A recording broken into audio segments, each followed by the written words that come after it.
BBC Radio Nottingham. Good morning, it's 8:20, and you know when you have to go into a public toilet, the last thing you want to do is touch the floor. I mean, they're dirty, they're damp, they're often disgusting. So imagine having to lay your child down on that floor to change them. And that's the reality for many parents of disabled children with complex needs. And it's something you don't really think about. But then when you start to think about it, what would it be like if you had a teenager? What would it be like if it was, if it was your mother or if it was your husband and you needed to change them? You can't lie them on the floor. Some places do provide an alternative. They're called changing places, and they were invented right here in Nottingham. They're currently at the centre of a bit of a legal row, though. Rachel George is suing a theme park in Cornwall for not having a changes places toilet for her 11-year-old son, who's called Adam. I think a place like Flambard's, a theme park, where they expect people to arrive in the morning, stay all day, eat, drink, stay late in the evening, remain for the fireworks show. I personally would expect it reasonable that I can use a toilet when I go there. So why shouldn't Adam? Why shouldn't all disabled people be able to have their toileting needs met with dignity and safety? Well, the manager of Flambard says installing such a facility would be unreasonably expensive, could have an effect on jobs, and that they have made changes already, including installing a mobile hoist and a changing bed. So what is a changing space exactly? How do they work? This idea came from Martin Jackaman. He was working at Nottingham City Council at the time, and since he started working on changing places, they have really taken off. There are now more than 850 of these facilities across the country, and Martin's here to tell you a bit about the story. Hello, Martin. Morning to you. Morning, Andy. So how would you describe one of these changing places facilities? Well, a changing place toilet is simply a toilet to support people with complex needs who need carer support. The standard accessible toilet, which everybody knows, was designed for independent use, so that somebody would go in there in their wheelchair, just transfer over. But nowadays, there's a lot more people with more complex needs. So what they need is more space to get a couple of carers in there as well as the wheelchair. And it needs a hoist to get somebody out of the wheelchair onto a changing bench or onto the toilet, depending on their needs. And it's also got more space. It's got a height adjustable bench, and it's about 12 square metres. So it's a fair amount of space. It is, isn't it? And perhaps expensive, as the chappie there was saying. It just depends where it is and what's needed. If there's a room that is fairly big, people have made all sorts of adjustments, knocked down walls.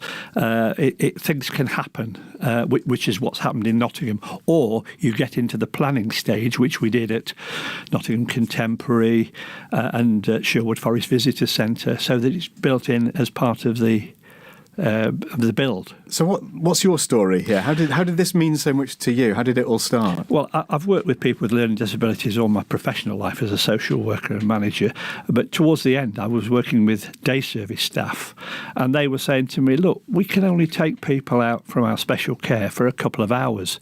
We go to Woollerton Park, we've got to come back to change them. I said, well, let's see what we can do. So I decided that somebody should do something, and somebody turned out to be me, and I rang round the Generally council. It does, doesn't it? It does. I rang round the council to get together a group of people. Many of them, some of them I didn't even know. We got an architect, a physio, and got this group together to design a toilet. Took that to the people who were responsible for toilets. They said, nice idea, but no, you don't have to do this. So I then spoke to Councillor Eunice Campbell and Councillor Grocock, who was responsible for toilets and for equality, and said, look, this is wrong. I went on the internet and discovered that there was some parents in Scotland who'd produced a video of what they have to do, lay their sons and daughters on the floor, use the back of a van, all that sort of thing. That video was very useful in getting the case over, and we decided that we would target the changes in the Market Square. So when Greyhound Street public toilets were we got it into the design, which was very brave. And that was the first in the country then? Well, it was the first public toilet that a council had put in, which was very brave, because there were all sorts of, we can't put a hoist in a toilet, somebody's going to sue us, and all that sort of stuff. So it was very groundbreaking. The government got myself, this organisation, PAMIS, in Scotland and MenCap together, and we worked to see how we could roll this out across the country. So using the Nottingham sort of design, we worked with the British Standard to change the British Standard on public toilets, and then it got put in the building regulations as, quote, desirable. I see. And here we are with 850 of them. Well, it's actually well over 1,000 is it? now. And but how does that feel? You know, you were at the start of all of this. How does that feel? I mean, it's been incredible. It's been incredible. But when something's right and when you explain the situation to people, they get it. You know, I had the opportunity to meet with the chief exec of Welcome Break. It took less than 5 minutes, and he said, I get it. And I guarantee that within the next 12 months, we'll have at least 4. And he did.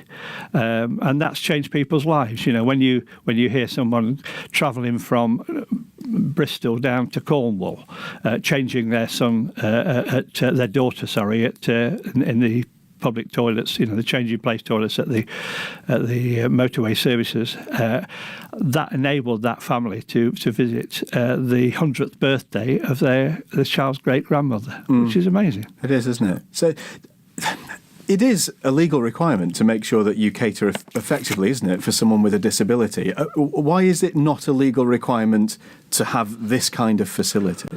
It's all tied up with the building regulations. Until it becomes an essential requirement, then people can opt out. The issue with this particular case, of course, is challenging the Equality Act. What is a reasonable adjustment? You know, if you provide a mobile hoist and a bench, is that reasonable? You know, so what this particular family are doing is challenging that through the courts. The whole thing is unfortunately reliant still on people like me. I mean, I've retired now, but there are many. I'm still doing it, and there are a lot of families. We have a fantastic family in Retford who campaigned, worked with the county council to get a toilet in Retford, thanks to Alison in Retford, and it's reliant on parents to push the boundaries and make the changes. MPs are raising it in the House. My MP, Anna Soubry's done the same. Gradually we'll get there. Yeah. It's bound to happen. Martin, thank you. Martin Jackaman, who's been at the forefront of promoting this idea, and as you heard, it's been a rip-roaring success. And he's right, isn't he? You can sort of understand straight away what the issue is when you think about changing an adult on the floor of a toilet. I mean, that's just nuts. And at that point, you start to realise why these kind of facilities are necessary. And I've done this with Frank. I mean, it's not quite the same, but when you're changing a baby and you go and there's no baby changing facilities, you change your baby on the floor of the toilet, and it's what you have to do. But to multiply that by size and complex needs, as you would do with some disabilities, blimey, that doesn't bear thinking about. It's 28 minutes past 8.